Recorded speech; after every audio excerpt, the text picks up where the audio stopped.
Hello and welcome to Lore of the Cards, the series that looks to find the lore hidden in your Hearthstone deck. Over the past few months, we've been covering a little piece of lore behind every collectible card of the Journey to Un'Goro expansion. This episode of Lore of the Cards is all of those episodes rolled into one, with the final cards we have yet to cover in at the end. Of course, if you've watched all the previous episodes and want to skip to the new cards, there'll be a timestamp in the description. I've done my best to keep the sound consistent and have the episodes blend as nicely as possible, but there are a few hiccups as I didn't originally plan to do this. Now there's a one-stop shop for all Un'Goro lore, to watch at your leisure or to put on in the background as you play some Hearthstone. Thanks to anyone who's watched the series and who's watching this episode. Now, as you can probably tell by the video length, this was a pretty big undertaking, and the support everyone has given has been great, but it's time to move on to lore pastures new. I hope you enjoy the lore of Journey to Un'Goro, and I'll see you on the next Lore of the Cards. We only have a handful of cards right now, so let's take a look. As Ben Brode and Jason Chase correctly stated, there is a volcano slap bang in the middle of Un'Goro. This stone lava dispenser is called Fire Plume Ridge and is swarming with fire elementals. The hottest point of Fire Plume Ridge is 428,000 degrees. Cracklen height, a unit of measurement patented by the Goblin Crackle. This volcano alone houses several possible cards that may make it into the game. Perhaps we'll see another fire elemental like Fireguard Destroyer, or perhaps one of them will make it to legendary status, joining Barangeddon and Ragnaros. At the top of Fire Plume Ridge within a cave sits the strongest of the fire elementals of Un'Goro, Blaze Runner. Within the crater, an expedition of explorers and scientists have journeyed to Un'Goro to investigate the unique ecosystem found within. The expedition set up camp near Fire Plume, and their leader, Wilden Marshall, became concerned about the fire elementals. Knowing that these elementals could be prone to fits of rage, it would only take one to go on a rampage to destroy their equipment and notes. To send a statement to their new neighbours, Marshall hired adventurers to slay several fire elementals at the ridge, so that they dare not trifle with the expedition. While the hero successfully slew several elementals, Marshall was still concerned about Blaze Runner and asked the hero to deal with it as well. So maybe Wilden himself will be a card, or maybe any one of his fellow scientists or explorers could be too. Fire Plume Ridge was also where heroes discovered the goblin Ringo. Ringo had gone to explore the volcano for the expedition, but became lost. Without any way to escape the blistering heat, he passed out, but luckily he was rescued. Ringo did appear in the Warcraft trading card game, so maybe Hearthstone will think him worthy enough to become a card. We've already seen the Mage legendary announced in the form of the Phoenix Pyros. This legendary bird of flame is an invention of the Hearthstone team, but we have seen a Phoenix as far back as Warcraft 3, it being the most powerful spell of the Blood Mage hero unit. This spell would summon a powerful ally that not only attacked its target with searing flame, but also burnt all other enemies that surrounded it. Since the Phoenix was a being of pure flame, it would eventually burn out, but when it did, it would change into an egg, which after a short period would give birth to another flaming bird. This rebirth mechanic was first introduced in Warcraft 3, but has been introduced in Hearthstone too. But Pyros is stronger every time it is reborn. The most notable Blood Mage in Warcraft 3 was Prince Kael'thas Sunstrider. His race, the High Elves, suffered a devastating loss during the Third War, with almost their entire race being exterminated by the undead Scourge. Kael, his father Anasterion having died in a final stand, took over as the race's leader, who renamed themselves as Blood Elves, to honour those who had died at the hands of the Scourge. The Phoenix that Kael summoned was not only a powerful spell he wrought, but also became a symbol of his entire people. The High Elves may have been extinguished by the Scourge, but they became reborn as unrelenting Blood Elves. The Phoenix is even used as the symbol upon the Blood Elf racial banner. In World of Warcraft, Kael became the final boss of the Eye Raid, and the raid's first encounter was the Phoenix Alar. Adventurers had to defeat Alar several times before Kael's precious pet stayed dead. The Phoenix could also be obtained as a mount, as a very rare drop from Kale himself. Let's cover Verdant Longneck and Gentle Megasaur together next, as there really isn't much here. In World of Warcraft, there are no long-necked dinosaurs with 4 legs. There are many dinosaurs which are all likely candidates for cards, some being depicted in the adaptation cards, but none like these two. The only species that comes close is the Threshodon, long-necked aquatic beasts. Maybe these long-necked giants were unable to adapt fast enough along with the Ungoro predators, and paid the price. The Priest Quest card Awaken the Makers likely refers to a place within Ungoro called the Shaper's Terrace. While Amara cannot be found here, in fact she's a Hearthstone only character, the Titan Forged Nablia can. Why the Hearthstone team decided to go with their own creation rather than one that already exists, I don't know. Perhaps it feeds in a little to this new slightly story-oriented route they want to take with expansions. From Shaper's Terrace, Nablia continues the work of the Titans for which Ungoro was created. She experiments with the life forms within, testing their limits. This location was previously cloaked from mortal eyes until the cataclysm that tore the world apart damaged the cloaking device, revealing Nablia's hiding place. The Titan Forged allows heroes who discover her to aid her in her observations while she in turn observes them. One of the hero's observations looked at the blood petal native to Ungoro. Nablia wanted to see the hero pit one blood petal against another.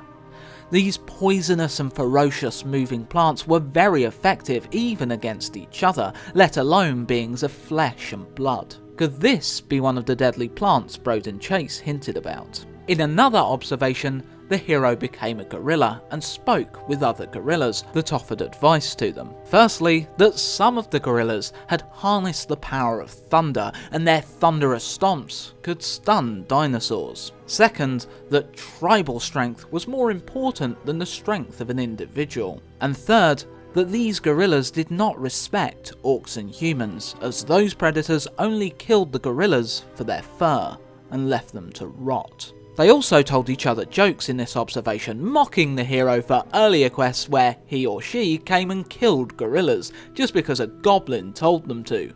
Because heroes are stupid and smelly and walk on 2 legs. Though the gorilla does concede this joke needs work. It's quite possible these gorilla will be seen as cards, and perhaps their thunderous stomps will play into their card mechanics. In a third observation, Nablia wanted the hero to test the limits of a Pterodax's wings. This is a flying dinosaur we will no doubt see as a card. They were in the trailer after all. With ease, the dinosaur was able to fly high above the trees of Ungoro. Nablia also wanted the adventurer to make a Dimetrodon bite a load of the scientists at Marshall's Refuge. Don't know why. For a laugh, Dimetrodon, also likely coming to a card reveal near you. Since 2004, millions of adventurers have gone to explore Ungoro, and many still do today. This card gives a somewhat wow experience. Questing is a key part of the game, and sometimes players are asked to choose from a selection of rewards upon completing a quest. As the Hearthstone player continues to explore Ungoro, they are given a choice of rewards with the Discover mechanic. Okay, so I'm reaching here, but what else did you expect with a card just basically called having a look around? You can also look around with your character in WoW. True fact. The Tortolan are an entirely new race added into the Warcraft mythos as part of Journey to Ungoro. I'm intrigued to find out more about them. They are likely descendants of the ancient Guardian Tortola. The Ancients existed when Azeroth was still young, and Tortola is said to be the oldest and hardiest of them all. During the first war with the demonic army, the Burning Legion, Tortola was one of the few, if not the only ancient to survive. The Legion underestimated the giant beast, and many demons fell before him. Even the most powerful among them were unable to pierce Tortola's shell. I say the Tortolan are likely Tortola's descendants because there is precedence for this. The anthropomorphic pigmen, the Quillboar, are descendants of the boar ancient, Agamagan. It also seems the Shellraiser has inherited Tortola's toughness, with a pretty high health pool for his mana cost, and even in death, toughens his allies. So, what can we gather from this Tortolan's image alone? Well, it's a priest card, and we can see that the Tortolan's eyes and cane glow with holy light. it'd be fairly safe to assume that the turtles can be priests and have some affinity with the holy light. The title's shell razor possibly suggests that the Tortolan are also capable of resurrecting one another. I'd also guess that this Tortolan is also an elder due to its drooping face and what looks like white hair. One thing I did find curious was the turtle shell shield. Do they fashion their weaponry to resemble themselves? Or is the shell of a fellow Tortolan? Could it be the shell of a highly respected priest passed down throughout the Tortolan priesthood as a sacred relic with a dual purpose? Interesting recycling idea. The Warlock quest Lakari Sacrifice references the Lakari tar pits found in northern Ungoro. Over the millennia, many towering dinosaurs have gotten stuck within this natural death trap. All that remains of these once mighty beasts is their giant bones, scattered in and around the pits. But even in this place of death, life thrives for a rare beautiful plant called the tar blossom. Valued for its beauty and durability, the tar blossom is known to fetch a pretty penny or two. This is likely the site linked to the Warlock quest due to its connection with death. And big dinosaurs have gotta have big souls, right? Well, apparently they do, as those souls can create a nether portal. Due to its name, the nether portal likely connects to the twisting nether, the home of demons, and where demon souls go when their physical forms are defeated in the physical realm. There, those souls can once again take physical form. A demon is only truly slain when killed in the twisting nether, or in a place rich in the nether's energies. Demons and portals have always been connected in the Warcraft universe, as far back as Warcraft 3. In the RTS, demon units would be summoned to join an army via demonic portals from every corner of the universe and beyond to crush Azeroth. It was through a giant portal created at the land's centre, powered by the font of arcane energy known as the Well of Eternity, that the demons launched their first assault upon Azeroth. The Lakari Fel Hound is no doubt named this due to the tar from the pits covering its body. Fel Hounds are not known for their hardiness. They are seen as harbingers of the Legion, scouting ahead before the main force arrives. Fel Hounds are ferocious fighters, but particularly effective against spellcasters. The two tendrils on their backs can fix to a target and drain it of its magical energy, empowering the Fel Hound. I'd personally consider one weaker than a Felguard, but stats-wise, this Fel Hound has him beat. Have Warlocks been able to magically affix the tar to their demons to act as an extra layer of armour? Obviously, the discard 2 cards is a pretty significant drawback, but considering the quest, is it? I don't know, because I'm a terrible player. Arcanologists aren't really a thing in WoW, though there is a unit called the Skyreach Arcanologist in the Skyreach dungeon. They would cast spells using solar energy. Clearly, the Arcanologist is a play on Archaeologist, and is possibly a mage from the Kirin Tor, looking to discover any magical secrets that may be hidden in Ungoro. Perhaps the Tortolan wield the arcane in ways never seen before, and pass down their knowledge through the generations, with cave paintings like in the Arcanologist's art. Hearthstone players will already be familiar with Elise the Trailblazer, as she made her first appearance as a Hearthstone original character in the League of Explorers adventure. While Bran founded the League, Elise has masterminded several successful archaeological hunts, including the search for the Staff of Origination. While Reno, Bran and Sir Finley Murgleton, whom Elise raised from an egg, were the explorers who did most of the heavy lifting in that adventure, it seems that Elise has decided to be a lot more hands-on when it comes to exploring the Ungoro crater's secrets. Elise Starseeker must be confident in her skills, feeling at ease leading a group of junior explorers into this dangerous Jurassic environment. The Galica Hot Springs, mentioned in the Galica Crawler's name, are yet another natural wonder found within Ungoro. These hot springs, located in the west of the crater, are heated by the volcano at the centre of Ungoro and surrounded by steam elementals. No crabs can be found around these springs in WoW, but 2 quest givers can. The Goblin, Spark Nilminer, archaeologist and lead digger of Marshall's expedition, and the Noble Knight, Maximilian of Northshire, looking to honour passing adventurers with the opportunity to become his squire. I reckon he is, or at least should be, an upcoming legendary, so I'll talk about Maximilian in more depth then. Dino size makes things big. Dinosaurs are big. That's that. Though, this card did get me thinking of occasions when things grew in size in WoW. When Deathwing caused the Cataclysm, many heroes sought to defeat the evil dragon aspect. But in the Badlands, 3 friends claimed they had already bested the dragon, telling tall tales of how they beat him. Dino Size reminded me of the tale of Lucian Tosselwrench. He claimed he had a world shrinker that allowed him to appear as a giant, and then pluck Deathwing from his hiding place in the clouds before he'd hurl the dragon off into the distance. The mechanic of the card is quite similar to a raid mechanic in WoW called Enrage. Some raid bosses in Warcraft need to be defeated within a certain time limit. If not, they enrage, becoming larger and much more powerful. Lady Vash didn't have an enrage timer, but one of her mechanics could make her grow dinosauric in size. Sherazin Corpse Flower has only recently been added to WoW as part of the Un'Goro Madness mini-event. This mini-event marks the time when the dinosaurs and inhabitants of Un'Goro become restless. Adventurers must travel to Un'Goro to slay the out-of-control beasts, but these powerful monsters need a group to be defeated. They include the Silithid Wasp, Clutch Mother Zavas, the Merlok Giant Fin, first introduced in Hearthstone, the Tolvir Sunkeeper Croesus, the Devilsaur Tyrantis, the Ravasaur Queen Zavra, the Sarok Akaridal, the Tar Tyrant, the Kodo Ghost Dodanga, and of course, Sherazin. The Tar Elementals live by the Lakari Tar Pits. The Creeper, though Blizzard seem to have missed a Rager naming opportunity here, is different in design to those found in WoW.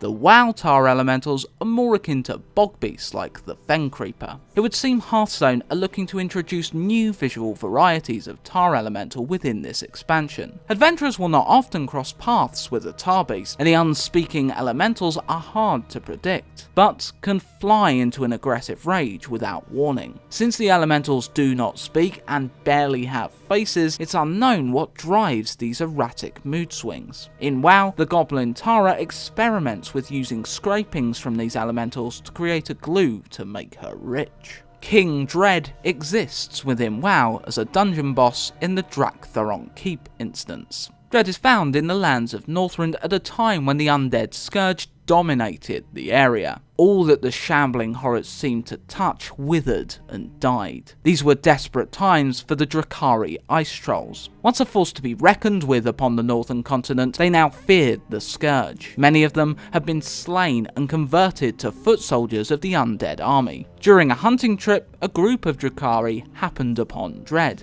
the dinosaur thriving in an area rank with the undead plague, unaffected by the death that surrounded it. The Drakari captured Dread and tamed him, believing that this Devilsaur alone held the key to creating an antidote for the undead plague. However, they would never discover this antidote. Betrayed by their own, the mighty Drak'Tharon Keep would fall, and heroes aiming to stop the Scourge also ended up killing Dread. Swamp King Dread may be a different dinosaur entirely, but it's clear which character the Hearthstone team took the name from. The Swamp King is presumably associated with the Lakari Tar Pits, or could have been one of the mammoth dinosaurs claimed by the Lakari Tar Pits outside of Hearthstone. Firefly. While these elementals aren't characters in WoW, it's easy to believe that they could be. The Warcraft Chronicle states that elemental spirits can appear in an almost infinite variety of shapes and sizes, and it's more than plausible that Firefly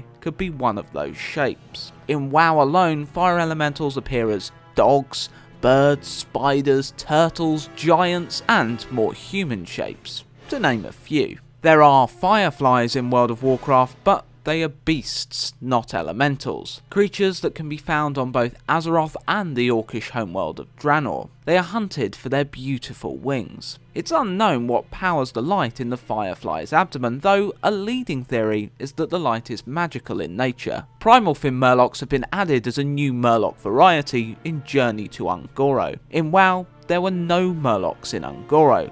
That is until Giant Fin was very recently added in the Un'Goro Madness mini-event. What little we know of Primal Merloks we saw in Professor George H. Doyle's expedition footage. The Merloks seem to welcome the hapless explorer, though this could just be a front, as Merloks aren't generally known for their hospitality. We can also gather from the footage that the Merloks make use of hallucinogenics. Is this a tactic to lull potential meals into a false sense of security?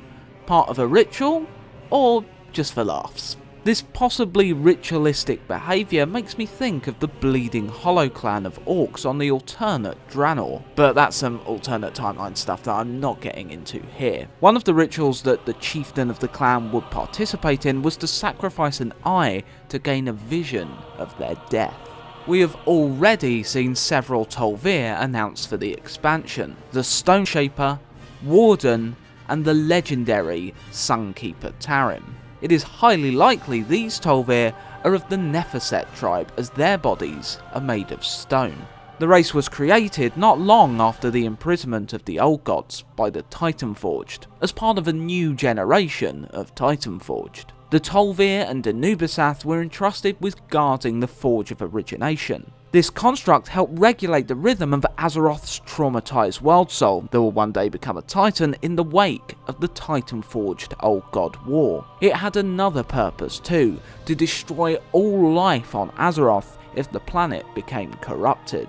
Eventually, many Tol'vir would succumb to the Curse of Flesh, an Old God creation to weaken their physical forms. In the Cataclysm expansion, the Nephesset regained their stone form by allying with the Mad Dragon aspect, Deathwing, and a civil war broke out between the Tol'vir tribes. Tarim is a Hearthstone creation, but another Sunkeeper, Croesus, was recently added to WoW as part of Ungoro Madness. This suggests the Sunkeeper title is given to important members of the race, and if Tarim and Croesus are anything to go by, their power isn't to be sniffed at either. The legendary Osruk has nothing to do with Ungoro. In fact, he was found in WoW in a totally different plane of existence, the elemental plane of Deepholm. Osruk was a dungeon boss in the Cataclysm dungeon, the Stonecore. Osruk had allied himself with the Twilight Hammer, a cult dedicated to bringing about Azeroth's Hour of Twilight. The Stone Mother Therazane, ruler of the realm, couldn't believe one of her children would ally with the Hammer. Convinced some dark magic had been placed upon Osruk, she sent her other children to free the Giant Elemental from the Hammer's nefarious hold, but no dark magic was ever cast upon Osruk. Therazane requested aid from adventurers to defeat her corrupted child, to return Osruk's body to the earth.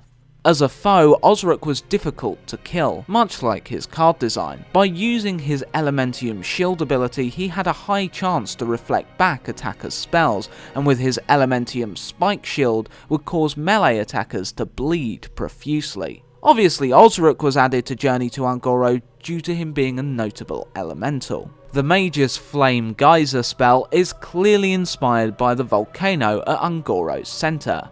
A fire elemental is depicted on the card, and Fireplume Ridge is swarming with them. While there isn't really any notable lore behind the hydrologist, it is the first ever depiction of a female Merlok in official Blizzard artwork. Looking at her explorer's outfit, she may be a colleague of the world famous Sir Finley Murgleton. She is possibly a member of Elise's junior explorers, looking at the badges on her hat. To my current knowledge, Crystal Elementals, like the Crystalline Oracle, are a new elemental type added for Journey to Ungoro, but there is a precedent for beings being made of crystal, or at least crystal-like material in WoW. The crystal spiders have very hardy bodies, their legs never break, even when slain. These legs are valued for their conductive properties. The Crystalline Oracle may be related to the power crystals that can be found all over Ungoro. When presented to the 3 crystal pylons found in Ungoro, these crystals can combine to create new crystals with various properties, and can be used as weapons, for healing, or for protection, for example. Shadow Vision would appear to give us a further look into the Primal Murlocs. The mysterious stone is surrounded by Merlok cave paintings, which seem to dance. Since this odd stone is so close to this Merlok art, could it be possible that the Primal Murlocs are able to use shadow magic?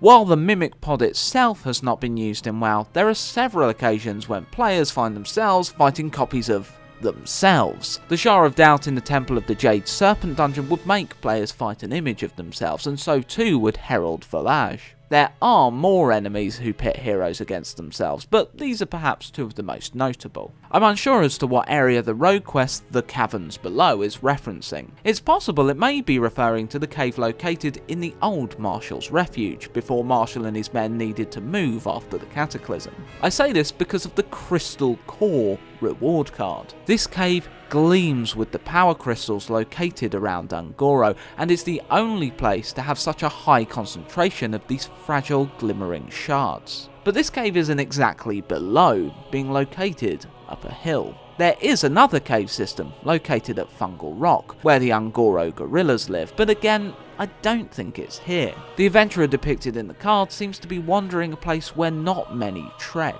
Perhaps there is more to Un'Goro than what is on the surface. There may even be a way to journey beneath the earth and observe fossils of some of the titanic creatures that used to stride through the crater. Due to its rock-like form, I would presume the Stone Sentinel is a lava elemental. While lava elementals have both elements of earth and fire within their forms, they more often than not align themselves with the fire elementals. Perhaps the best known lava elemental would be Gar, one of Ragnaros's most trusted lieutenants. Unite the Merlok shows that the hydrologist is just as happy helping shamans out as paladins. This suggests that there may be several primal Merlok tribes located in Un'Goro, and when united, Megafin will fight at their side. Megafin is huge for a Merlok.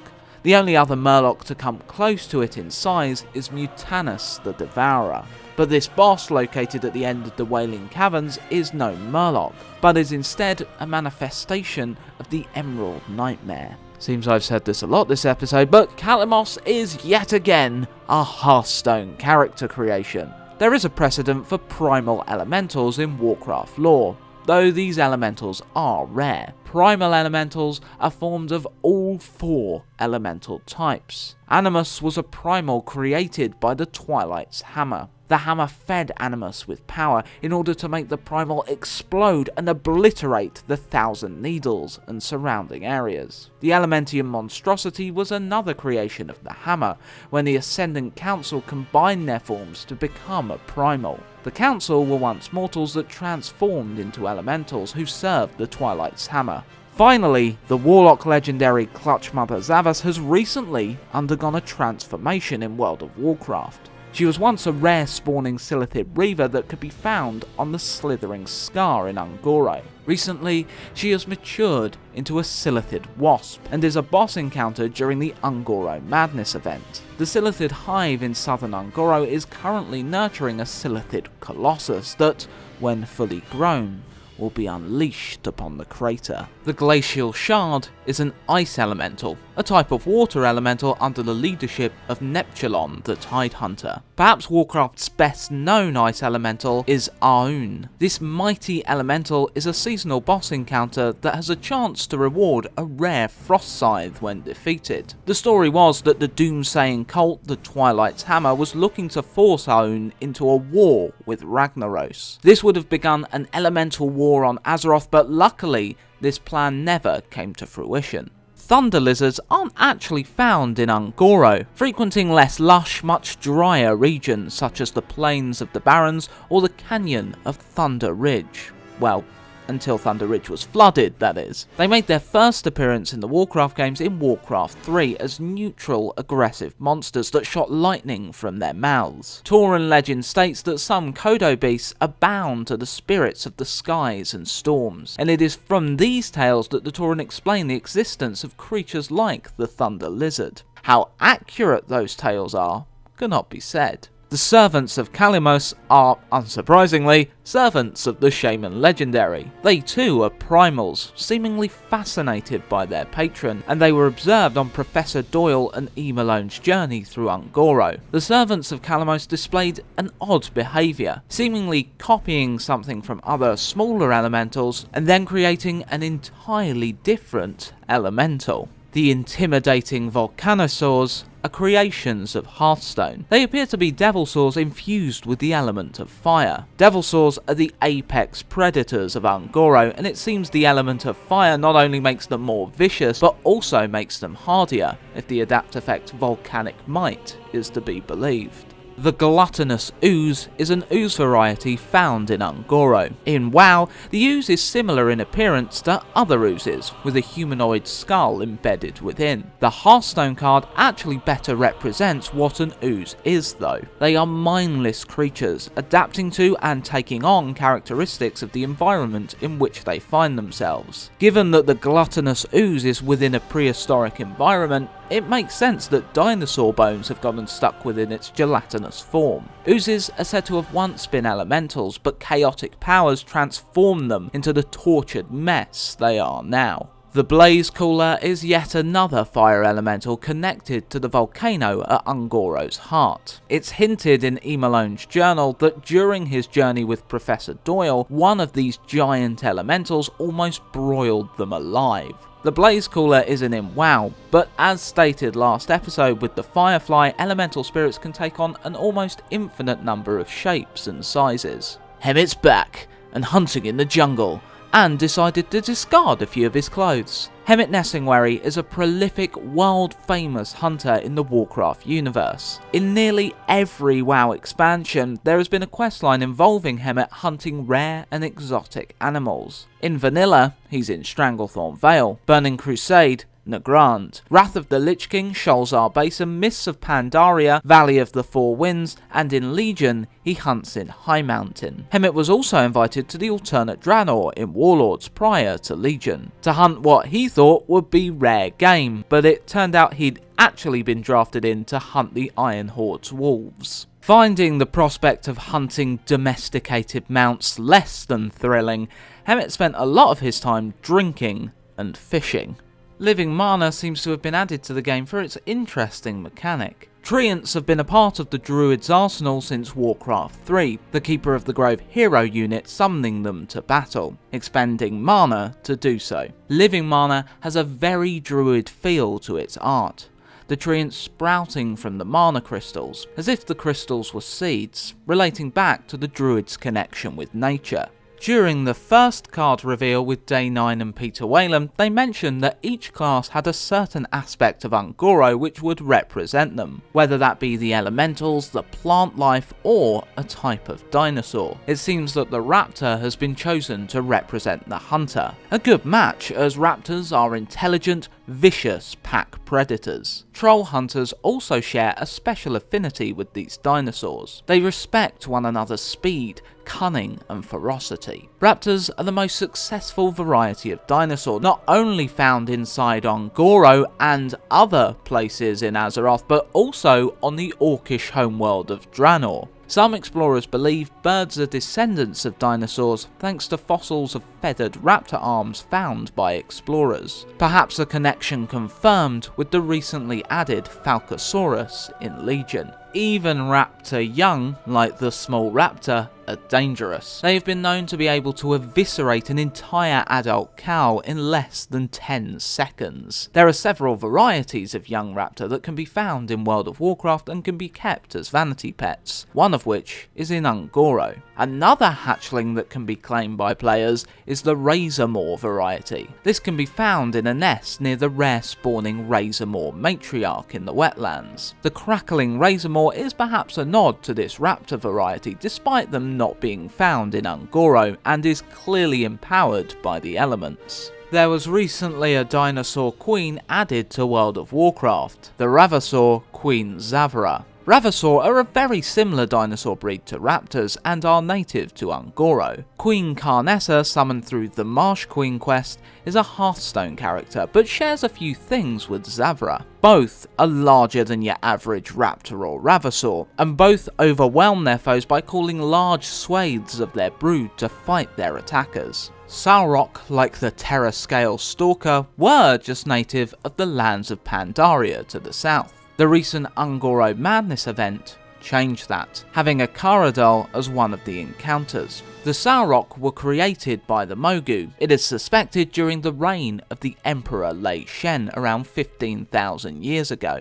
Using the anima material, the Mogu used their flesh-shaping techniques upon several lizard varieties found in the Vale of Eternal Blossoms, giving birth to the Salrock. This was to tighten the Mogu's already vice-like grip upon their tyrannical empire that ruled over Pandaria. However, the savage Sauroch would eventually turn on their Mogu overlords. Mana Bind kind of has me at a loss, lore-wise.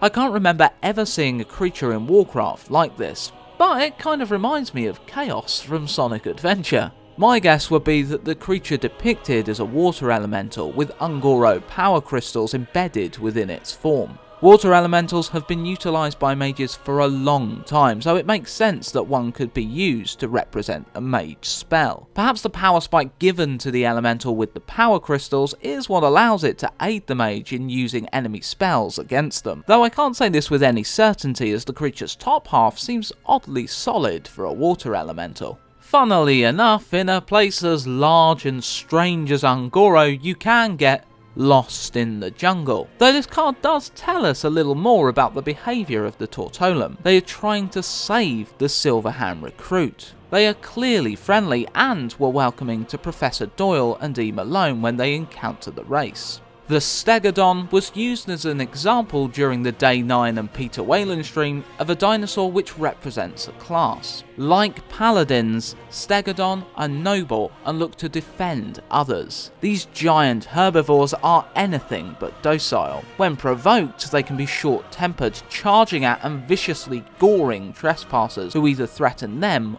or their food source. Galvadon is the last Kaleidosaur, a breed introduced in Hearthstone and the beast that Professor Doyle is looking to find in Ungoro. Doyle reasons that Galvadon must exist as anyone who went looking for it has never returned. Solid reasoning there. The crystals upon Galvadon's back give this variety of dinosaur its namesake. When the light passes through the crystals upon the Kaleidosaur's back, it creates beautiful, colourful, constantly shifting images of light, much like a kaleidoscope. Since we covered a tiny bit of Tol'vir lore last time, I'm going to look more into the Mirage Caller's name. Shanno Priests create images of themselves to attack an opponent. When their Shadow Word Pain ability critically strikes, a shadowy apparition spawns from the Shadow Priest's location. This shadow menacingly floats toward its opponent and gives additional shadow damage. Priests are able to turn mirages into a weapon. The curious Glimmerroot is a Hearthstone creation. While there are plants that walk around like this in Warcraft, one that looks just like this does not exist. It seems to take some design cues from the Ungoro power crystals, though I'm intrigued as to why this plant would need a blunt top row of teeth. Vile Spine Slayer is yet another Journey to Ungoro plant. Aesthetically, it looks a little like a herb from the Warlords of Draenor expansion, called the Gorgrond Flytrap, located in the area of Gorgrond. It can be used as a material in a couple of potions and in the delicious Gorgrond chowder. The Pterodax are a flying dinosaur variety in WoW. Usually solitary creatures, they use their keen senses to satisfy their desire for fresh meat. While the Pterodax is the weakest variety of dinosaur physically, it is still around the size of a horse, and its agility is unmatched within the dinosaur kingdom. Often the only time Pterodaxes are seen together is during mating season. Corrupting mists can't be found in Ungoro in World of Warcraft. These may be signs of the Emerald Nightmare showing in Ungoro. In the novel Stormrage, the nightmare manifests in the physical realm as mists, and when you look into them, your worst horrors stare back. The Molten Blade bears a similar look to some of the swords players could obtain in the Firelands raid, even though the sword itself is not found in WoW. The final card for this episode is the warrior legendary King Mosh, who has been stomping around Ungoro since World of Warcraft's release. There is no major lore behind Mosh, though he did appear in a volume of the Warcraft manga, in which the Great Devilsaur attacked adventurers who only narrowly escaped with their lives. Before the release of WoW's first expansion, Mosh was considered the toughest non-dungeon mob in the entire game. Mosh is now a rare spawn, and when I recently ran into him, he was level 100. This means his level has been scaled up with expansions, keeping him a terrifying threat wandering the crater for players completing the content at the right level, which is in the 50s. The Emerald Reaver. The Reaver is a Silithid, an insectoid race found upon the slithering scar that covers much of southern Un'Goro. This is only a medium-sized Silithid hive, even though it spans most of the crater's southern end, and it plays host to the Gorishi sect of Silithid. Generally speaking, Silithid are loyal to the Karaji, who are in turn loyal to the old god Cthulhu. Silithid come in varying sizes and shapes, thought to be dictated by how long they spend in their eggs when first developing. Reavers are the hive's primary defenders and attack troops. Anatomically similar to the wasp variety, the Reaver's wings are underdeveloped and do not allow for flight. Reavers can grow relatively large in size and will rare mount drops within the Unkiraj raids in vanilla World of Warcraft. Why several Silithid are emerald in Un'Goro, I'm not sure. This could relate back to the Un'Goro power crystals, as one of the varieties is green, but the slithering scar is devoid of both power crystals and a pylon, the absence of which possibly explains the Silithid's presence in Un'Goro. Furthermore, the two crystal types that flank the Gorishi are red and blue. The Emerald Silithid bear the same yellow colour as many of the Gorshi, but perhaps they come from a completely different undiscovered nest. The Ravasaur are large raptor-like dinosaurs native to Un'Goro. Once led by Larkorwi, meaning sharp claw in the Tauran tongue, they are now led by Queen Zavra. Young Ravasaur, like the runt, grow very quickly and start out larger than raptor young. Females attract a mate by secreting what to others is a repugnant smell from glands in their heads. The Venomhide variety of Ravasaur is extremely deadly, having poisonous blood, spit, and skin. Now that I'm a little clearer on their lore, I'll use the Rockpaw Hunter to correct some things I said in previous episodes about the Primal Fin Murlocs. They are a friendly group of Murlocs, a rarity, that make their home upon the back of a Megasaur, which is led around by the gargantuan Megafin. Snails can be found throughout all of Azeroth, and while most of the time they are small, some varieties can grow huge. The Gastropod are a giant variety of hostile snail found in the Throne of Thunder raid. While the Gastropods were only trash mobs, they were particularly deadly, earning the title Looking for Raid Destroyers. Anyone caught in the Gastropod's path would be killed instantly. The Volatile Elemental is not found in WoW, but from the looks of the art on its card, it's clearly an air elemental. This means that up until the Cataclysm expansion, this elemental would have served Alakir, but now serves Thunderan after Alakir's death. Volatile elements were materials used in a number of crafting recipes during the Wrath of the Lich King expansion. The Egg Napper continues to inform us of the new race added to Un'Goro, the Tortolan. This hints that the turtles may eat raptor eggs as part of their diet, though the card description insists this turtle is about to use these eggs as pillows. The Giant Wasp depicts the wasp variety of Silithid, though admittedly far more spiny than your average Silithid wasp. This extremely aggressive type of Silithid acts as a hive's mobile assault unit. While Reavers are strong hive defenders, their mobility pales when compared to that of the wasp. The wasps, which often attack in swarms, will gladly sacrifice themselves in order to bring down a foe. Princess Huhuran is a Silithid wasp. The Igneous Elemental is yet another appearance for a Fire Elemental. These were elementals once led by Ragnaros, and now by Smolderon.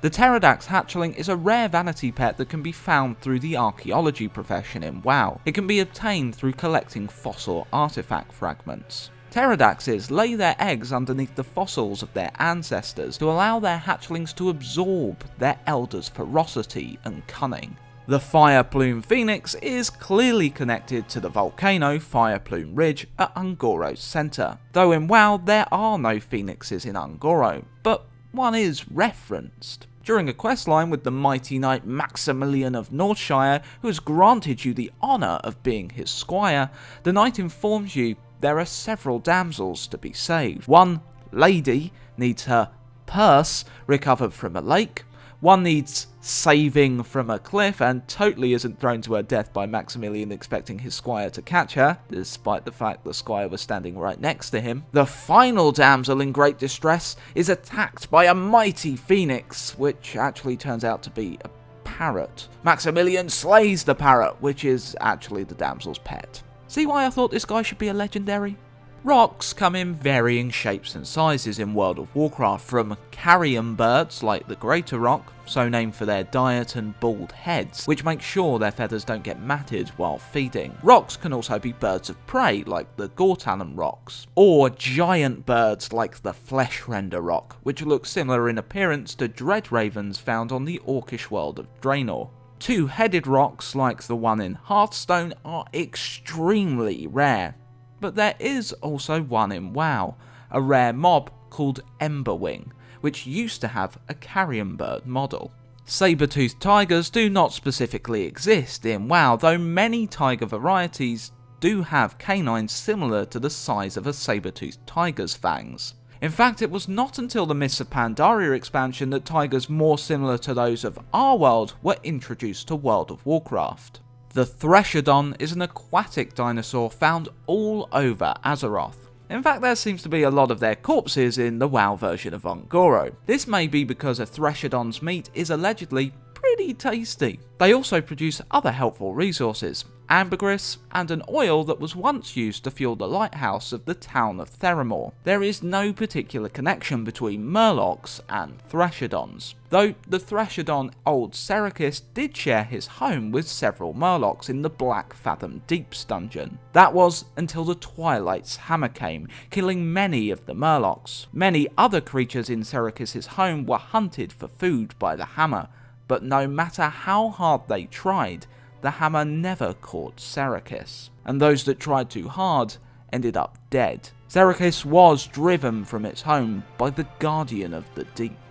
The Stormwatcher is a giant air elemental created by the Hearthstone team. It is similar in appearance to many of the WoW air elementals, but much bigger, as the ones in WoW tend to be closer in size to the playable races, and the Stormwatcher dwarfs trees. Mammoths have existed in WoW since the Wrath of the Lich King expansion, and were used as mounts by the ice giants, the Sons of Hodir, and could also be obtained by players too. The placid mammals form strong bonds with their riders, making them fearless in the face of battle. It is mused that mammoths may have been the first ever animals to be domesticated as mounts in Azeroth. Ancient manuscripts depicting merchants travelling the lands of Northrend upon the backs of these giant beasts. Mastodons in our world were prehistoric relatives of the elephant, which is probably why this card has been introduced into Hearthstone with Un'Goro, a prehistoric themed expansion. In WoW, there are currently no mastodons in the game, and I talked about mammoths since the art looks similar to one, more so than what a real life mastodon looks like. Now perhaps the most disappointing card for lore of the commons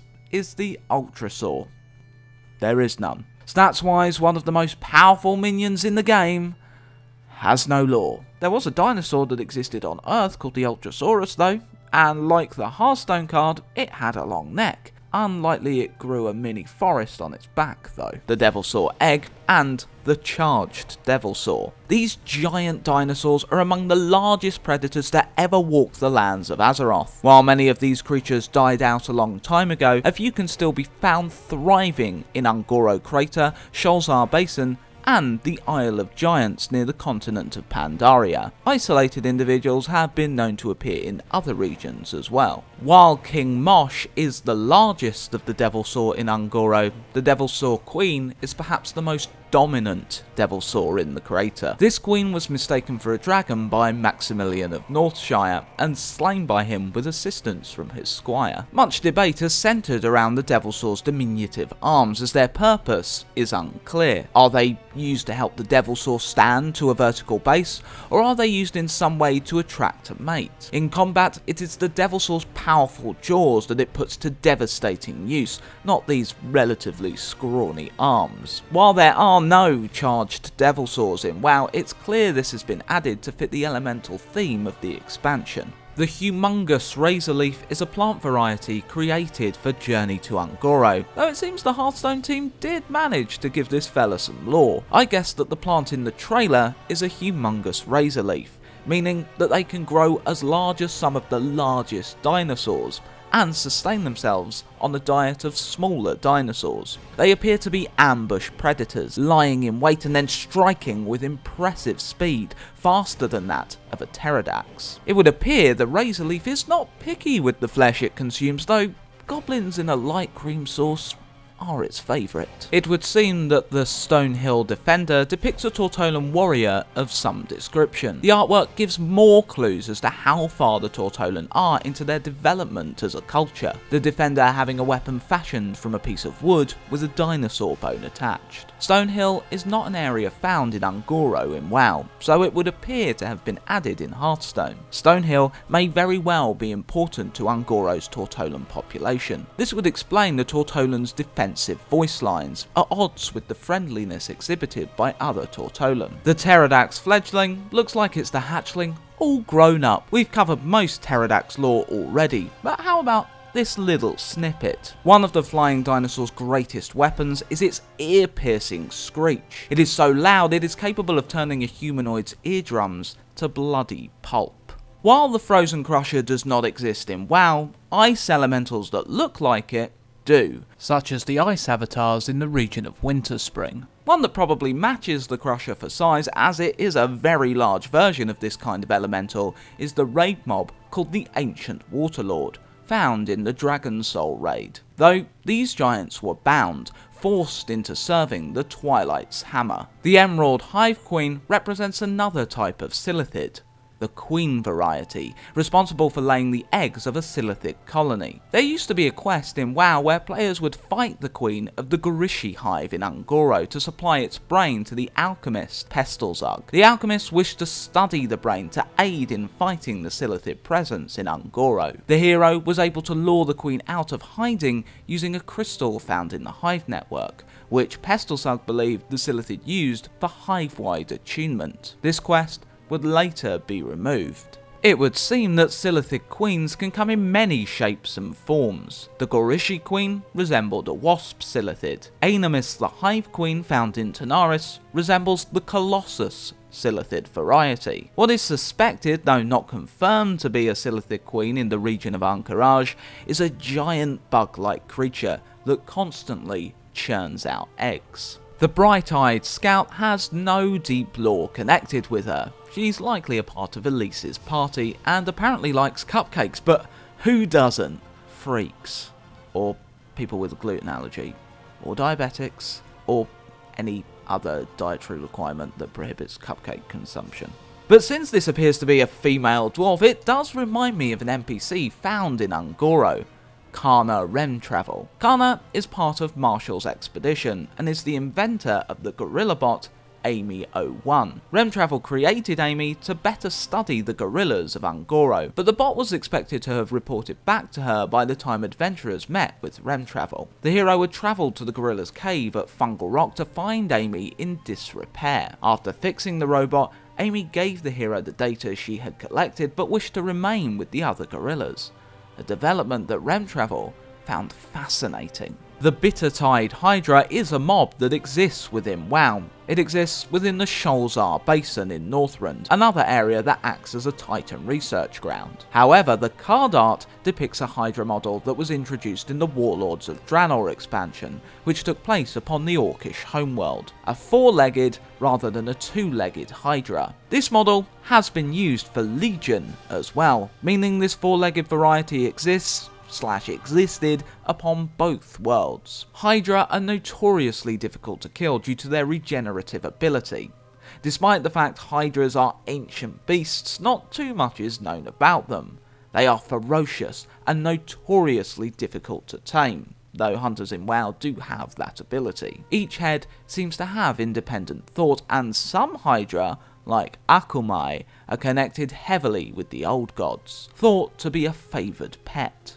The Primordial Drake depicts a Proto Dragon. These dragons are the ancestors of the dragonflights within the Warcraft universe. In fact, all dragon aspects, Alexstrasza, Ysera, Nosdormu, Malygos and Neltharion, later Deathwing, began their lives as proto-dragons. Their forms were changed when gifted the power of the Titans by the Titan Watchers. Unlike their descendants, Proto Dragons are bestial, lacking the intelligence and power of the dragons. These dragons can be tamed and are frequently used as mounts by the Vinecleaver. The largest to ever exist was Galica.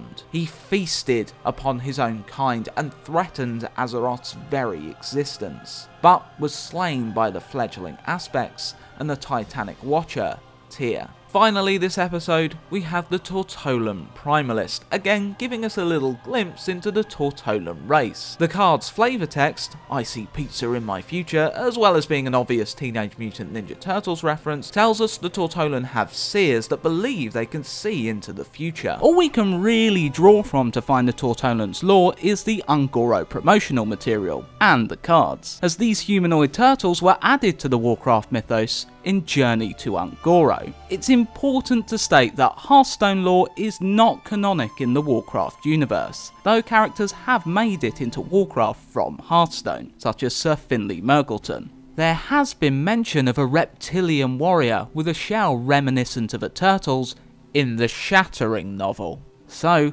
maybe Tortolan do exist. Probably not. The Journey to Un'Goro trailer sets the scene for the story behind the expansion. Elise Starseeker is leading an expedition into Un'Goro Crater, a zone that has existed in World of Warcraft since its inception. The crater is a natural oddity, a lush jungle sandwiched between deserts designed by Freya, a Titanforged, as her kind shaped the world of Azeroth. The planet was ravaged after a brutal war between the forces of the Old Gods and the Titanforged. Un'Goro was designed as a land of experimentation for the Titanforged and their masters, the Titans. A cradle of life, where they observe what formed within with fascination. They would also test the limits of the creatures that spawned in the crater, how high they could fly, how they communicated, and even how strong they were. But Un'Goro was not the only enclave of life. Sholazar Basin and the Vale of Eternal Blossoms were also cultivated by Freya. These were not random locations, but areas in which the waters of the Well of Eternity had coalesced, a pool of mighty arcane energy that lay at the centre of Azeroth's then single landmass. The first and greatest creatures to emerge from these enclaves were the Wild Gods, mighty beasts born from the natural wonder of Azeroth, tied to the world as no other could be. Immortal, their spirits bound to the Emerald Dream, which depicted an Azeroth as if newly shaped by the Titans, untouched by other beings. Freya would come to see these creatures as her children, and perhaps the hardiest of them all was Tortola. While the turtle demigod appeared slow and sluggish, he harboured great strength and resilience. As other anthropomorphic races have descended from the Wild Gods, Firbolg from Ursoc and Quilboar from Agamaggan for example, it is presumed that the Tortolan are descendants of Tortola. Given where the Tortolan are now located, this also suggests that Un'Goro may have been Tortola's birthplace. Elise is leading a group of junior explorers to Un'Goro, who are kinda like the Scouts, affiliated with the Explorers League, to which Elise is a high-ranking member. Unsurprisingly, the League dedicates itself to exploration, finding out about Azeroth's origins, and displays a number of fossils and artifacts within their main base in the city of Ironforge. But it was not just the Scouts Elise led upon the expedition. Adults were also present, one of which was the human explorer George Herbert Doyle IV. Definitely a Warcraft character, not an actor from Community, and definitely a seasoned pro, not his first actual expedition. Doyle had been excited about this expedition for some time. Prior to his journey to the crater, he took time to painstakingly plan a route through it that would visit several promising locations to observe the wildlife. Doyle also made notes on what he wanted to observe while in Un'Goro. Some dinosaurs of the crater had gained the uncanny ability to attune to the elements, and Doyle wanted to try and find the cause of this versatile adaptation. He also noted the large concentration of elemental spirits in the crater and wished to capture them on film, possibly discovering some forms never seen before. Another note was a rumour Doyle had heard of an entirely new, undiscovered primitive race that called Un'Goro their home. If he was able to bring back any proof of their existence, Doyle would rank among the most decorated explorers in all of Azeroth.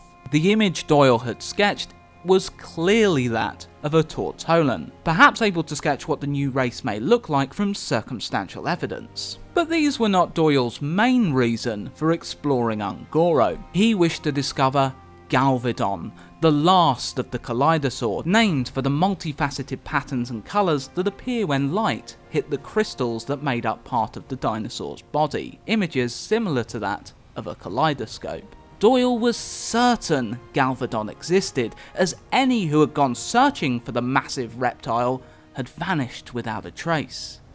Slightly flawed logic there. Doyle wanted to catalogue and record his journey through Un'Goro, and in order to do this effectively, required an assistant. Within a tavern in the city of Stormwind, Doyle's exciting tales of possible discovery drew the attention of Eddie Malone. Clearly not well educated on Un'Goro's wildlife, spelling dinosaur dynamasaur within one of his journal entries, Eddie was spellbound by Doyle's description of Un'Goro, and eagerly volunteered to assist him. When they reached the rim of the crater with Elise's expedition, Malone was not disappointed. Un'Goro was an incredible sight. Dense jungle carpeted miles of the crater's floor, a smouldering volcano rising from it in the distance. Elise made sure to underline that Un'Goro was an extremely dangerous place. It seemed to Malone that, well, pretty much anything in there could kill him. The party found shelter under Starseeker's advice as the sky looked threatening, but too eager to explore, Doyle took Malone out from shelter to try and capture a few shots of the crater. During filming, disaster struck, a huge storm rolling over the expedition's location. Doyle and Eddie rushed back into their tent, but the extreme weather managed to sweep them away. They were now alone, their equipment and lodgings ruined, but the camera had survived. Without Elise's expertise, the two men found themselves out of their depth, Doyle almost immediately finding his face peppered with poisonous plant darts. Things didn't get much better after he recovered, though they were both still optimistic. Malone wanted to reconvene with Starseeker's party, but all of their navigational equipment wasn't working, including Malone's compass that just kept spinning and spinning, though he did admit he didn't know how to use it anyway. As they made their way through the jungle, it became clear the pair would have to fight for survival. Even the plants of Un'Goro were dangerous, Malone describing them in his journal as big, colourful, bitey, and a thoughtful gift for enemies. Not all were held in place by their roots either, and the two found themselves running from a Razor Petal, the plant hurling razor-sharp petals at them as they tried to escape.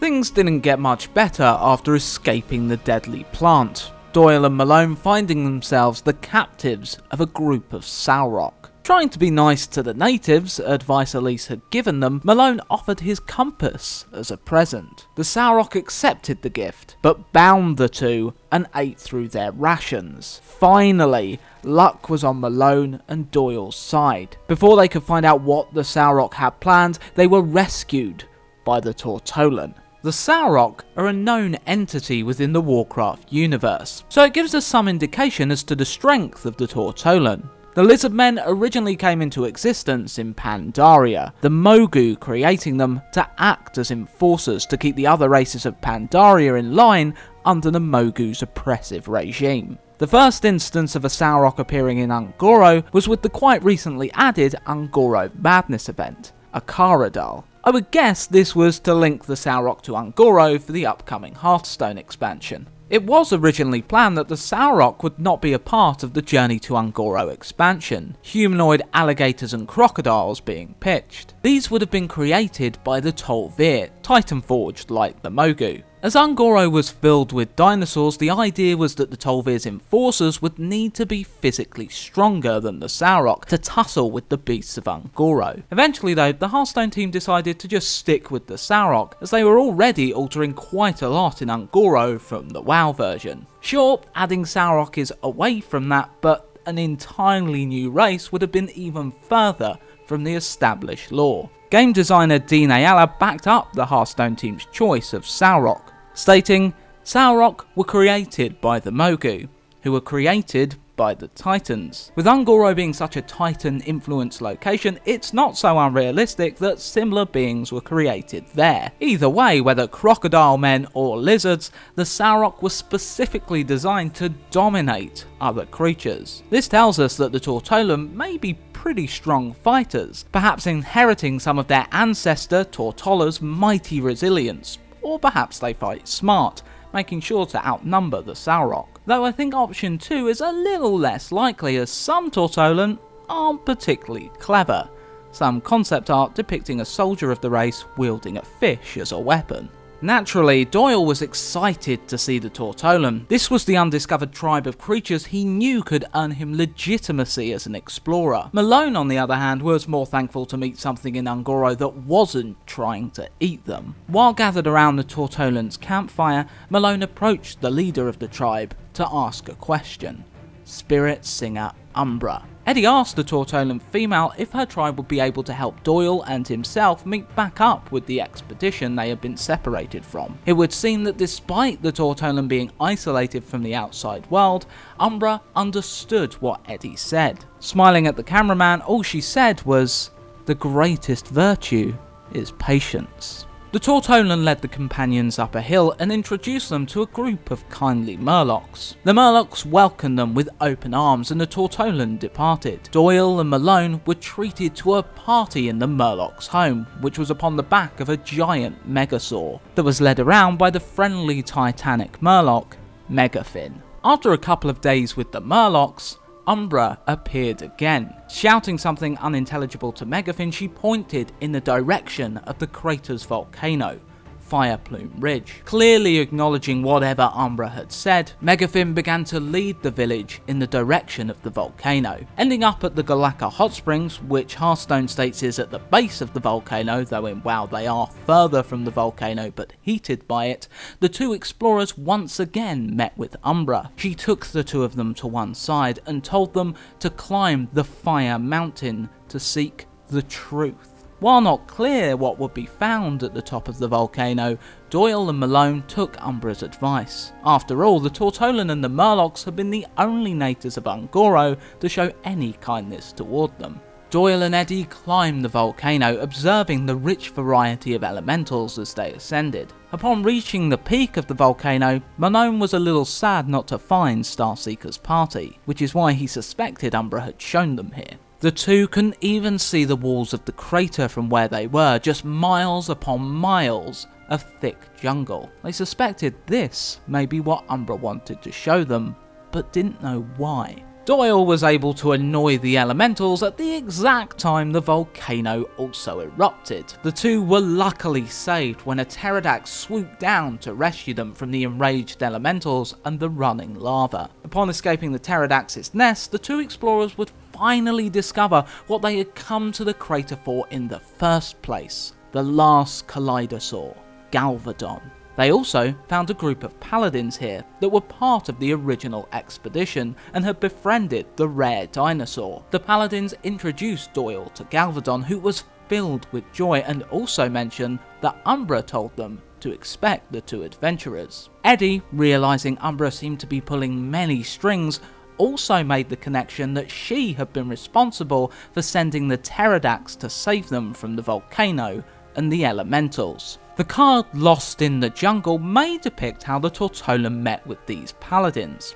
Like Doyle and Malone, the paladins were saved by the Tortolan, but rather than from the Sauroch, they were saved from the particularly deadly plant life. In the morning, the group prepared to head for a waygate within Un'Goro. They gathered up crystals from Galvadon's cave and left upon the back of Stegodon the paladins had been able to tame. It's possible the Tortolan taught them the art of taming these proud beasts, as the card Spike Ridge Steed depicts a Tortolan warrior riding upon the back of a Stegodon. Presumably Malone and Doyle met again with the Tortolan around this time. On their way to the waygate, the party came across the Sauroch that had captured Eddie and Doyle earlier. This time though, they had an army of giant dinosaurs. A great battle took place, the dinosaurs of the Sarok continually adapting to suit the fight, but Galvadon was something else, adapting faster than any of the other dinosaurs and overpowering those that crossed him in battle. However, Eddie credits Umbra as the real hero of the battle. Singing an eerie song,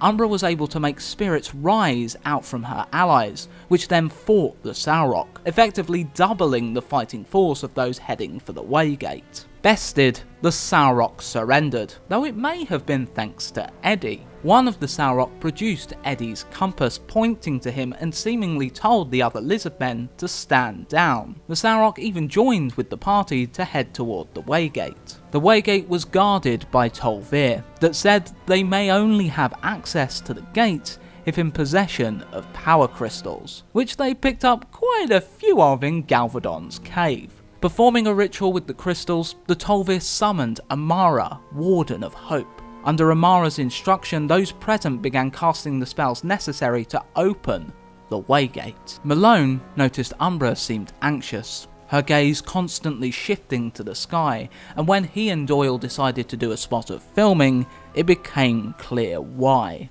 A giant meteor appeared in the heavens, plummeting toward where they were. Before they could panic, a brilliant light flashed from the Waygate, and the meteor was gone. This saw the group break out into celebration, and after a few farewells, they all parted ways. Umbra and the Tortolan made sure to approach Doyle and Malone though, and the leader of the Tortolan solemnly thanked them. Neither of them really knew how they'd help, but clearly they were an instrumental part to making sure that Meteor did not reduce Un'Goro to an even deeper crater. Umbra promised she would ensure that the two explorers safely made their way back to Starseeker's expedition. Calling upon the Pterodax that had saved them before, Umbra instructed the dinosaur to carry the explorers back to where their adventure had begun. Sure enough, Elise and her party were only a short way away from where they had been dropped. It seemed no time had passed at all, Elise not surprised to see them, more shocked by the state of their clothing.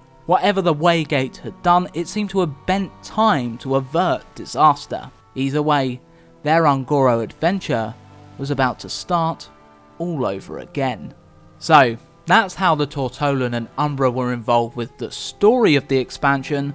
But what else can we learn about them from the cards? It seems that most of the wildlife in Un'Goro grows just too large for the Tortolan to hunt, something we see on the massive adapt effect, with the Tortolan running from a giant Dimetrodon. Instead, it would seem they need to forage for food, digging through the undergrowth of Un'Goro to find dinosaur eggs. The Forager and Egg Napper have both found eggs, but it seems they may be used for two different purposes. The Egg Napper is clearly going to use his eggs as food, saying, "I love omelettes" when played. The Forager's entry quote also suggests he eats what he finds.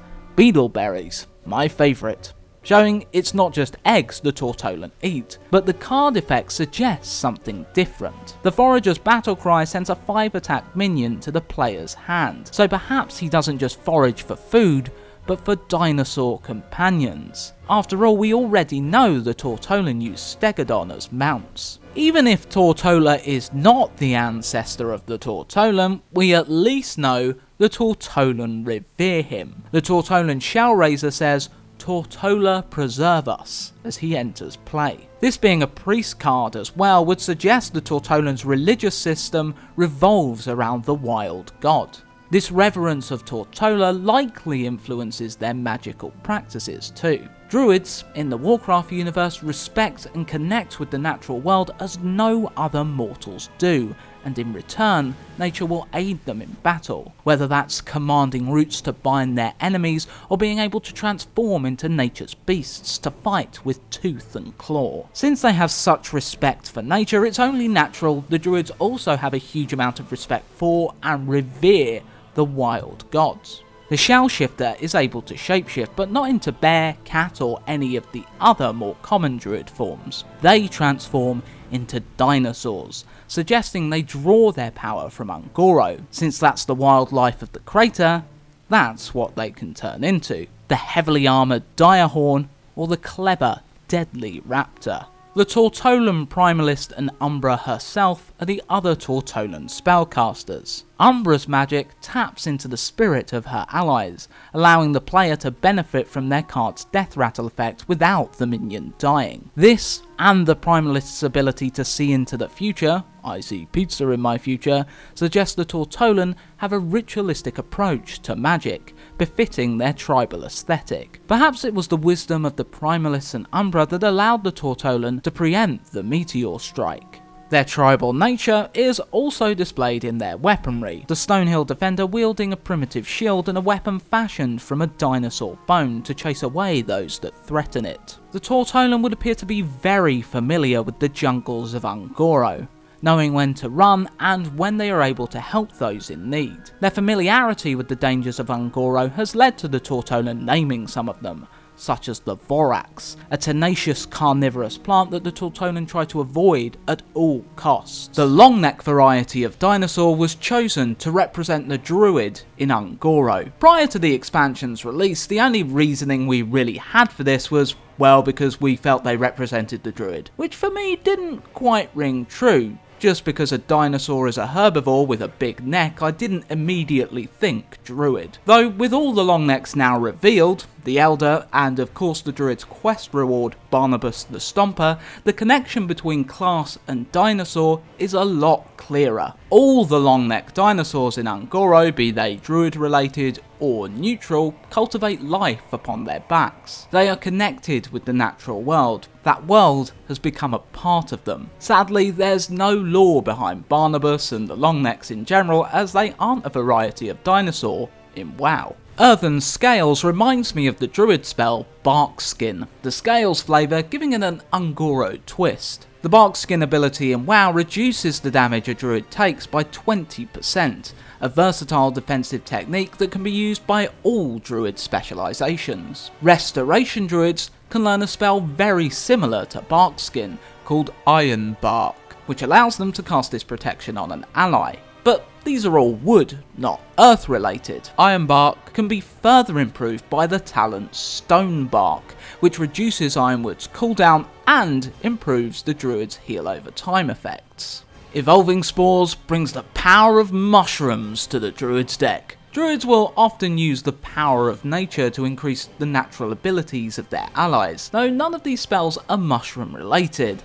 There's a sentence I never thought I'd write. The Efflorescent spell does a mushroom for healing, creating a large area of effect that heals 3 allies within. While there are no snakes the size of the giant anaconda in Un'Goro, giant snakes do exist in WoW, such as the Imperial Python. Snakes are versatile creatures and can be found throughout the world of Azeroth. The serpents are venerated by the troll race. The Darkspear tribe, who belong to the Horde, are particularly fond of the Crimson Snake. It is vicious and fiercely loyal. Some snakes are also lower, the pantheon of powerful creatures that the trolls worship. There is no snake specifically called the Giant Anaconda in WoW. I'd assume the Jungle Giants quest merely references the sizable creatures that can be found within Un'Goro. While in WoW the only massive creatures are the Devilsaur and Stegodon, the other dinosaurs are not exactly tiny, and Journey to Un'Goro has introduced many more of the towering beasts.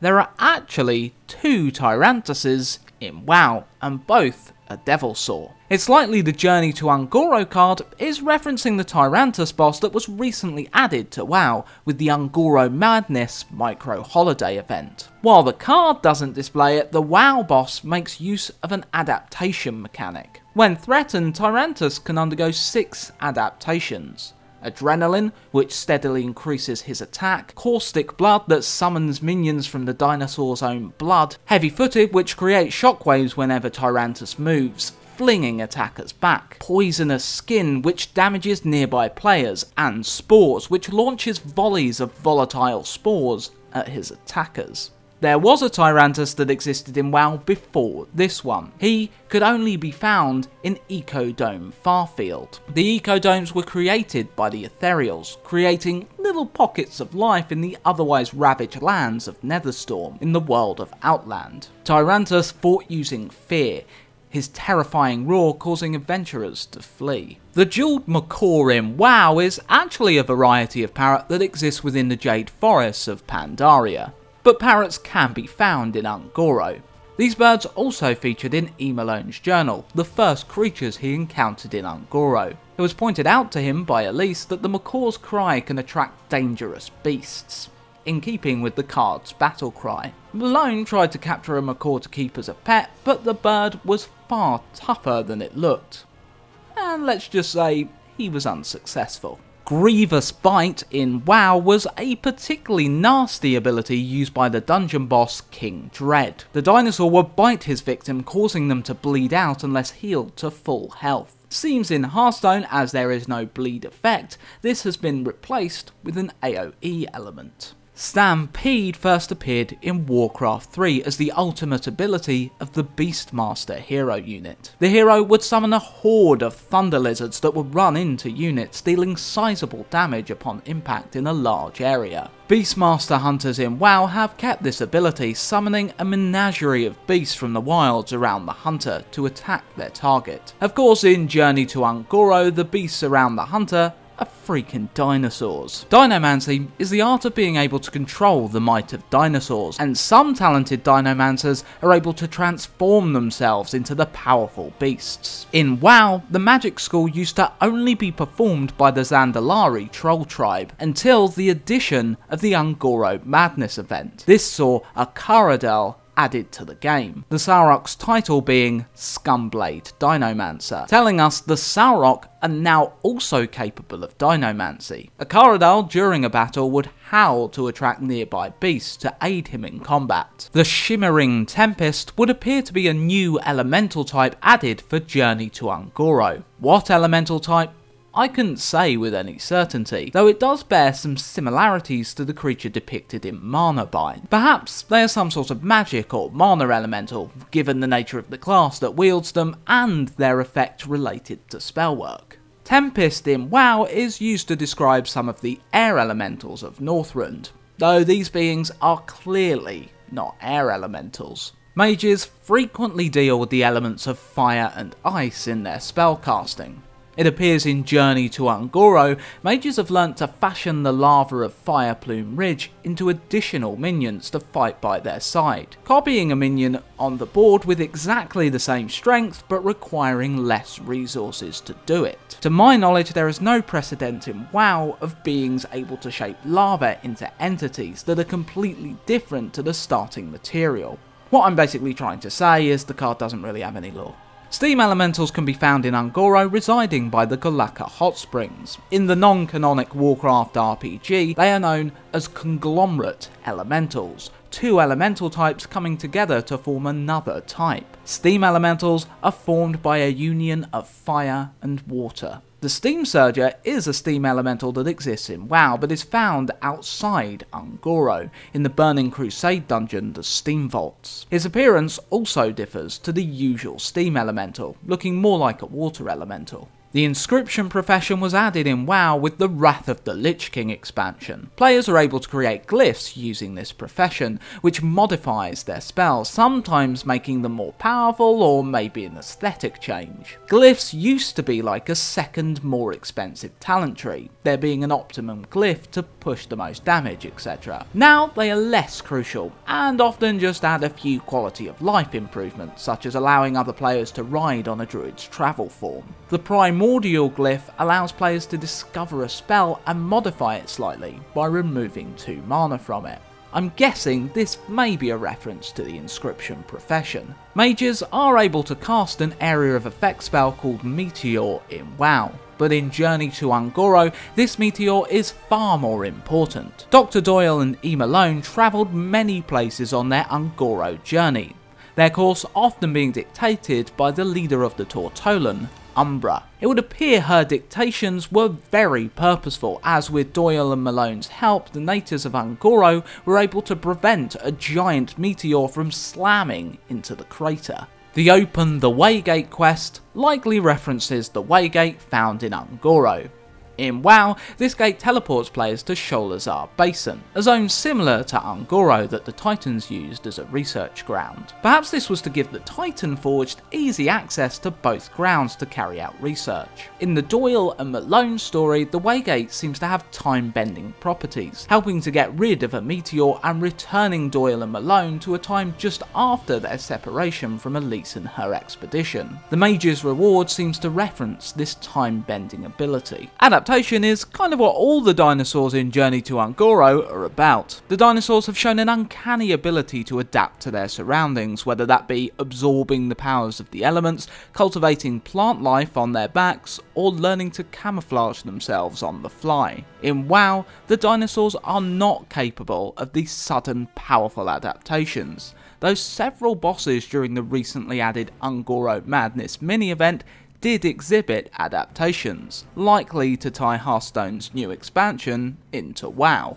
It appears that the card text for Vinecleaver couples with the spell Lost in the Jungle to tell a little story. Lost in the Jungle shows a bound Silverhand recruit, and its text reads, "George and Kyle were never heard from again." Vinecleaver's text reads, "George and Kyle, thank the light we found you." With its effect summoning 2 Silverhand recruits upon striking, it would seem the Vinecleaver was used to rescue the 2 recruits that were lost in the jungle. The blade's design has a similar aesthetic to the elemental plane of Deepholm, tying its design in with the elementals of Un'Goro.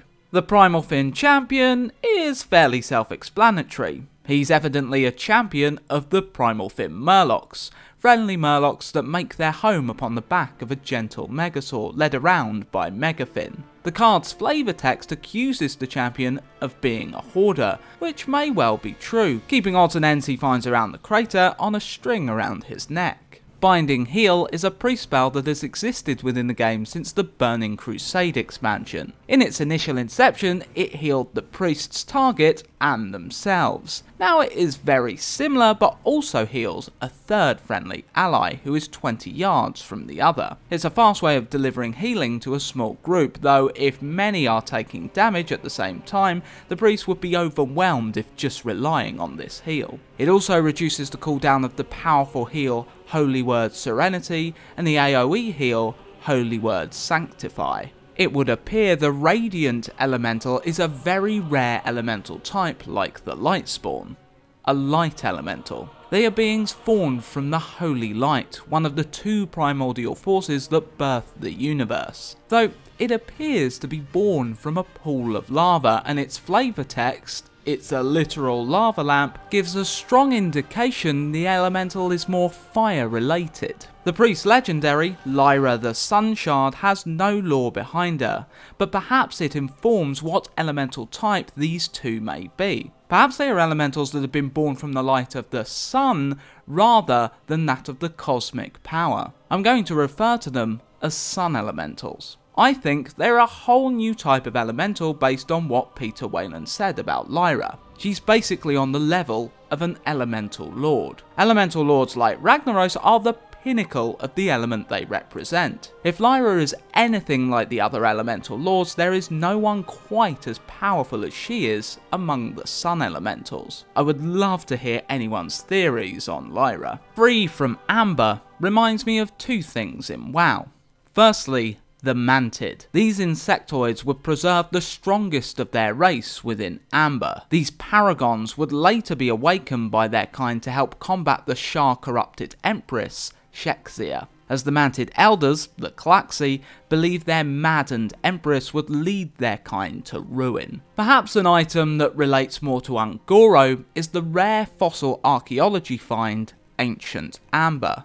This can be used by players to reduce their size and freeze them in amber. Upon completion, the text describing this artifact reads, "The diminutive humanoid figure trapped within this massive hunk of amber is impossible to make out, its outlines seeming to waver and blur even under the most steady scrutiny. The object makes those who look into it for too long uneasy, as if sometime over the past millennia, the fossil had become tainted with bizarre eldritch power." Looking at the art that accompanies this, it looks a little like a Silithid, often tools of the old gods. This would explain the eldritch power that adventurers feel when looking deep into the amber. Unsurprisingly, given the large amount of dinosaurs, fossil artifact fragments can be found in the zone of Un'Goro. Hallucination is a card that really fits the feel of the rogue class. It makes sense that a class specialising in poisons and trickery would be able to find a way to make their adversaries hallucinate, though the rogue appears to use this hallucination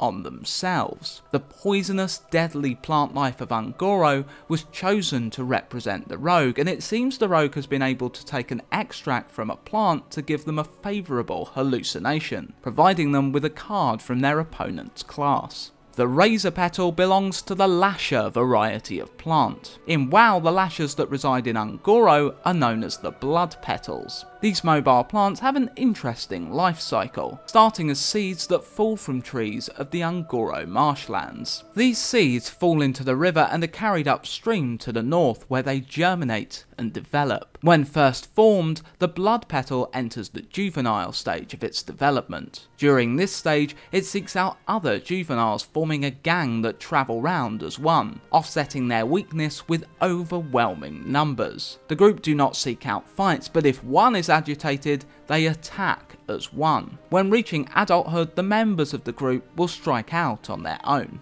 Blood Petal will tend to keep themselves to themselves unless provoked. If they are, they will attack with their lashing vines and weak but debilitating venom found within their thorns. Clearly, the Razor Petal is also able to fling the petals that surround its head at foes as a deadly natural projectile. If the Lasher is victorious against a foe, they either move on to the next threat or flee the scene. They do not eat flesh, so have no real use for their kill, though they have been known to use dead bodies as fertilizer. Some varieties of Lasher are able to grow flowers upon their heads, known as Orchid Lashers, but the only one of these to exist in Un'Goro is Sherazin.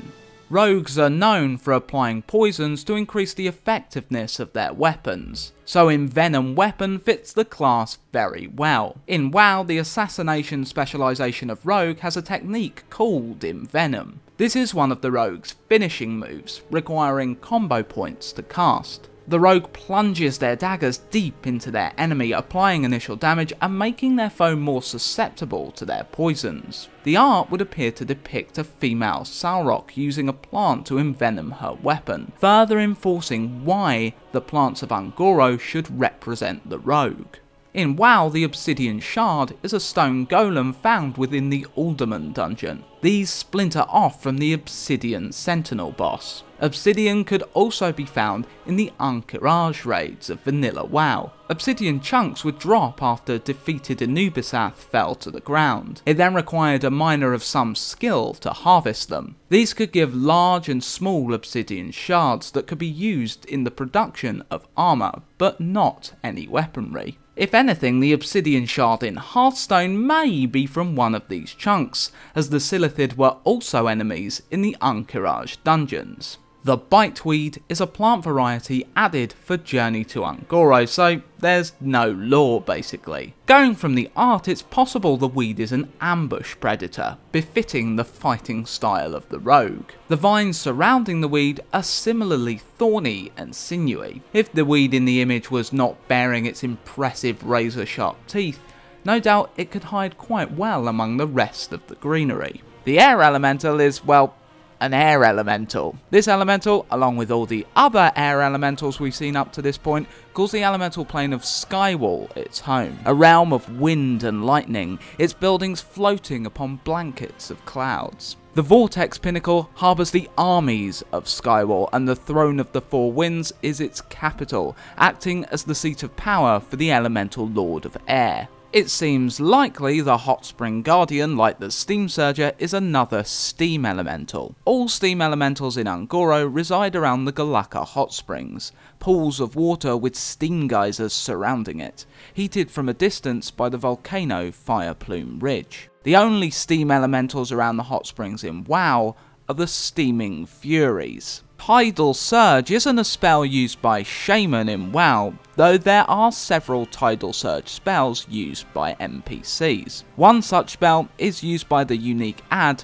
Fathom Guard Carabidis during the Fathom Lord Karathres encounter in Serpent Shrine Cavern. This would knock Carabidis' enemies up into the air and encase them in ice for 3 seconds. The second Tidal Surge spell is probably a little more closely tied to Ungoro, as it was cast upon player characters by the Elemental Lord Neptulon. The Lord was under attack from Deep-Sea Murlocs, Naraki, and the Kraken Ozumat. Once the heroes had dealt with the Naraki binding Neptulon, the Lord blessed them with the power of pure water in order to deal with the monstrous Kraken, increasing the hero's speed, strength, regenerative properties, and dramatically increasing their size. While the Tidal Surge allowed the heroes to chase away Ozumat, the Kraken was still able to take Neptulon hostage. The Fire Plume Harbinger is another invention of the Ungoro expansion. From its battle cry, Kalamos Rises, they would appear to herald the arrival of the Shaman's legendary Primal. Since their name relates to Ungoro's volcano and given their title, maybe their arrival signals an imminent eruption.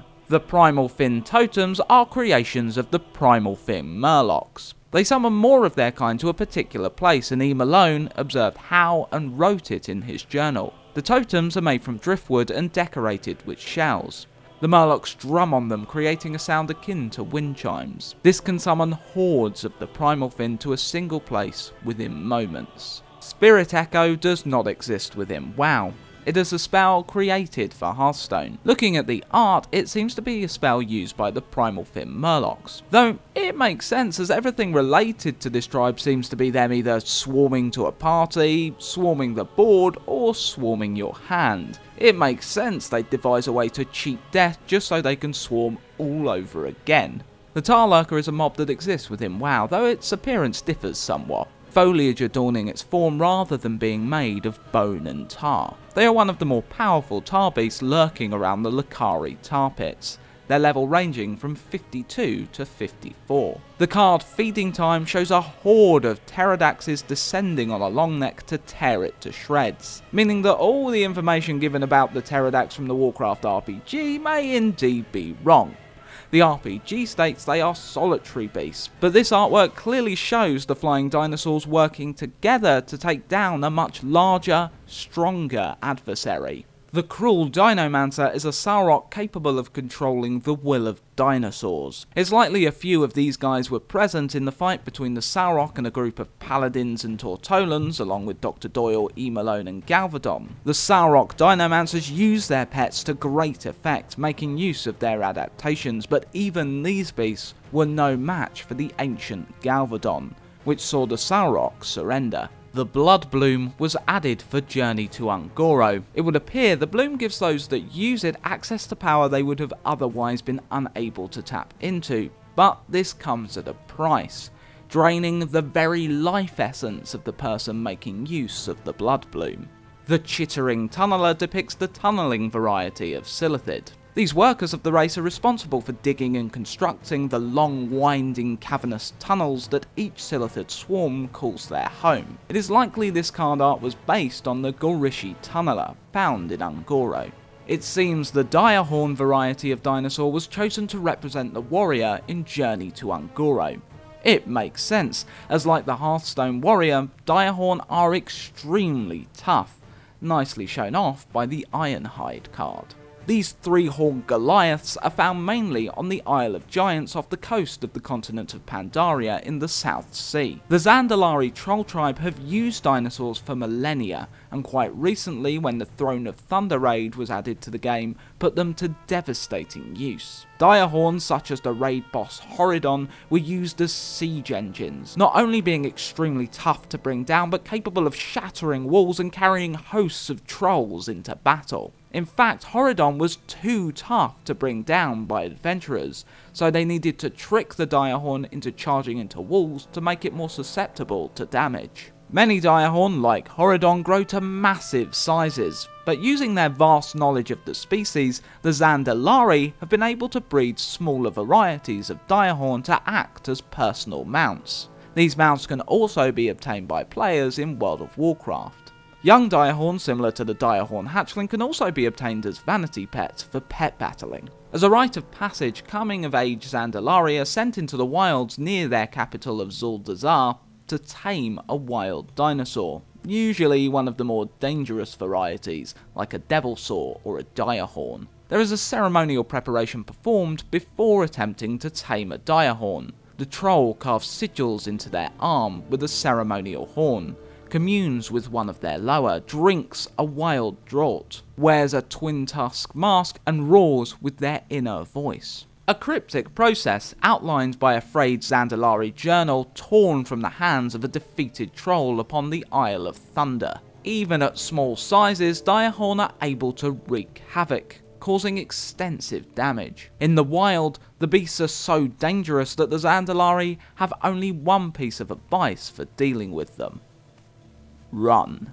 The Tar Lord is yet another Tar Elemental that can be found in Un'Goro in WoW. It has a very similar appearance to the other WoW Tar Elementals, and like the Lurker is one of the stronger varieties. However, it can also be found at lower levels than the Lurker can go to. I would assume that Cornered Sentry is an unfortunate member of Elise Starseeker's expedition that has strayed too far from the group, and as a result, is about to find herself torn apart by the raptors in the unforgiving wilds of Un'Goro. Sudden Genesis allows the warrior to summon copies of their damaged minions to the board. There are a few cases in WoW and Warcraft history of beings who are closer to death splitting off into other forms, such as the Blade Master's Mirror Image spell in Warcraft 3, which their hero could use at any time, or, like mentioned earlier, the Obsidian Sentinel splitting into Obsidian Shards. There is a spell called Genesis in WoW,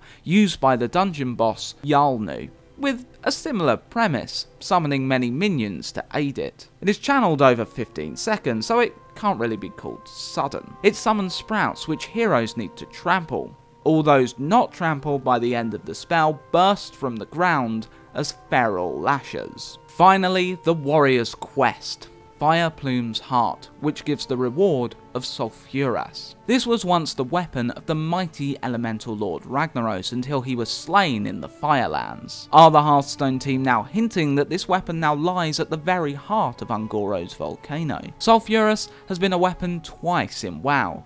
Firstly in Vanilla, where players could craft a legendary version of the hammer through collecting very rare materials. Most importantly, the Eye of Sulfuras, from Ragnaros himself in the Molten Core raid. The second is Sulfuras the Extinguished Hand, which would only drop from Ragnaros in the Firelands on heroic difficulty. Sulfuras is said to be so powerful that those slain by the hammer are reduced to a mere pile of ash. So, there you have it. It's taken a while, but we have covered every collectible card in the Un'Goro expansion. I'll be back to doing regular Lore of the Cards next time, which I can honestly say I'm a little relieved about. This series hasn't been great for the channel, views going down, subscribers stagnating, and probably worst of all, me not enjoying it as much. Can't wait to get back to biting into some more robust lore, but I said I was going to do this, and I was going to damn well finish it. Not something I will be repeating with future expansions, I think. For all of you that did stick around through the series, or those that watched this massive episode of all the cards together, thank you so much. I really appreciate the support. If you want to go a step further, throw this video a like, subscribe to the channel, and make sure to tell your friends about it. If you like the art, I've credited the artists of the newest part of this episode in the description below. To keep up to date with Six Gamers, follow us on Twitter and Facebook. I've recently started streaming on Twitch too, but I'm still finding my feet as the best time for me to stream. Thanks for all those that have already come along, and until next time, happy Hearthstoning.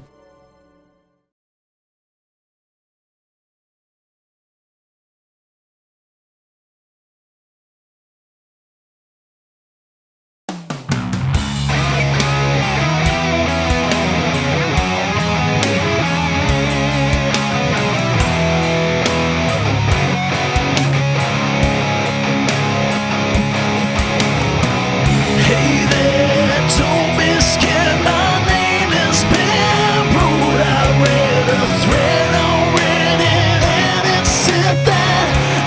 singing notes, because I'm cinematic. Didn't have a song, nothing above your head, to nothing to sing along. Well, I don't know, I don't think I was wrong, but I went so many ways and wrote this song. Although a friend was coming sooner or later, you waste left out a way to scout some braver for haters. This line of this picture is how can I explain this? Let me see you some famous for being painless. This is the plan, smoking you have a chance, pick up the phone now. Oops, stick a lid. And that's not all the elementals are calling. And if you wanna be all in, you'll be falling. I see you look at it, don't be afraid of it. In fact, more rages, your favorite is how to savor it. Yo, yo, yo, the junior explorers headed to the forest, mapping the forest. Watch out, dinosaurs about. Everybody shouts as we head into the chorus.